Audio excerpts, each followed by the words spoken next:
My gender is the undoing of gender.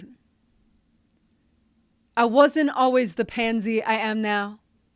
I used to have a perm, and no one on earth is tougher than a butch with a perm, especially when wearing a backward baseball cap mascara and a muscle shirt, wallet chain bouncing off my quadricep, military boots, and a look in my eye that said, "Give me a white flag and I'll use it for nothing but checking my oil and wiping my sweat."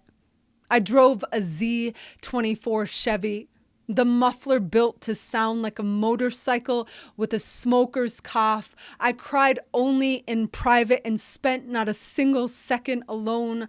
My best friends were bar stools and jocks. My shoulder blades sharp as my tongue, which was in a perpetual state of fuck off. But the day I got my first buzz cut, something or everything changed. I looked in the mirror and my tuff relaxed. My body so at ease my eyes could no longer hold the flood back mascara raced off my face to water my fist, which was no longer a fist but a carnation in full bloom soon. I traded my car for a bicycle with a basket, which I rode to the craft store to buy thread to stitch fabric from the clothes I was wearing into dolls I'd give as gifts.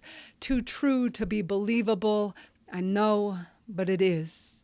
At the bar, Budweiser in hand, my pinky finger ballerinaed into the air. I looked like a princess sipping tea, about to chase my finger back inside. I sung, "Good God, Andrew, let that sweet child run free." Andrew. It was the first time I'd said it out loud.